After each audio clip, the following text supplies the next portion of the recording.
Police অতি চেষ্টাটা করেও খুঁজে পেল না বলে পুলিশের দাবি। সেই শেখ শাহজাহান লয়ার অ্যাপয়েন্ট করছেন, সেই লয়ার ব্যাংশাল কোর্টে তার হয়ে পিটিশন দাখিল করছে এবং তার ডেট পিছিয়ে যাচ্ছে। তাহলে কি কোথাও না কোথাও তিনি তো ফোন অ্যাক্সেস করছেন, তিনি তো লয়ার অ্যাপয়েন্ট করছেন, তাহলে পুলিশের যে সার্ভাইলেন্স, পুলিশের যে ইন্টেলিজেন্স, এটা তো ফেলিয়ার। এগুলোকে সহজভাবে দেখবেন না। ভারতবর্ষের স্বাধীনতা সংগ্রামীদের দিনের প্রতি ব্রিটিশ সাম্রাজ্যবাদ খুঁজে পাইনি। এখনো পর্যন্ত বহু রাজ্যে বহু ক্রিমিনাল ঘুরে বেড়াচ্ছে। সবসময় যে খুঁজে পাবেন এর কোনো মানে নেই। অনেক রকমের টেকনিক্যালিটি বেরিয়ে গেছে, টেকনিক্যাল পদ্ধতি বেরিয়ে গেছে, সেখানে লুকিয়ে দাঁড়ানো যেতে পারে। কিন্তু যদি শেখ শাহজাহান যদি অপরাধ করে থাকে, তাহলে সেই অপরাধের জন্য কোর্ট তাকে যা সাজা দেবে সেটাই কাম্য আমার কাছে। যে যদি অপরাধ করে থাকে তার শাস্তি, যদি সে ক্রাইম করে থাকে শাস্তি হোক, যদি দুর্নীতি করে থাকে তার শাস্তি হোক।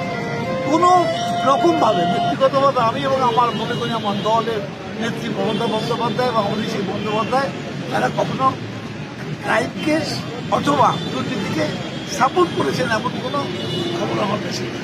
লোকসভা ভোট যত এগিয়ে আসছে আমরা দেখছি রাজনীতিকরা অনেক অপশব্দ ব্যবহার করছে, অসংসদীয় শব্দ ব্যবহার করছে। সম্প্রতি বিরোধী দলনেতার মুখে রাহুল গান্ধী সম্বন্ধে শোনা গিয়েছে, আপনারাও প্রতিবাদ করছেন।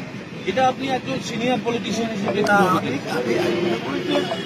দেখো, আমার পরিচয় আমার শিক্ষা দীক্ষা সবকিছু হচ্ছে আমার ব্যবহারের পরিচয়। ব্যবহারের মধ্যে দিয়ে সেটা প্রকাশ পায়। আমি কি ভাষায় কথা বলি, কেমন ভাবে কথা বলি, কেমন করে লোকের সামনে মিশি, আমার রাজনীতিতে আমার বক্তব্য কোন ভাষা উঠে আসে, এগুলো আমার পরিচয়। আমার পরিচয় আমি কি আমার কালচারটাই আমার পরিচয়। ফলে যে রাজনীতিবিদরা এই সমস্ত রাজনীতিতে আছেন তাদেরও আমিও মধ্যিখানে একটা জায়গায় একটা বাড়ির কথা বলে ফেলেছিলাম, মনে আছে আউট অফ এক্সাইটমেন্ট বলে ফেলেছিলাম, কিন্তু সচরাচর আমি বলি না কোনো কথা। আমি বরং প্রত্যেক রাজনৈতিক নেতার রাজনৈতিক কর্মী মনে থাকা উচিত যে আমাদের অনেক লোক সাপোর্ট করে, আমাদের নির্বাচিত করে।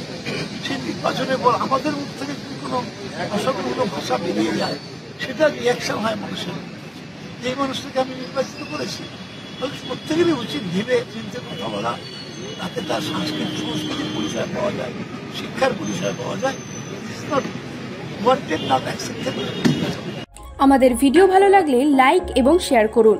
কমেন্ট সেকশনে গিয়ে জানান আপনাদের মতামত। আরও ভিডিও পেতে আমাদের চ্যানেল সাবস্ক্রাইব করুন এবং প্রতি মুহূর্তে খবরের আপডেট পেতে প্রেস করুন বেল আইকন।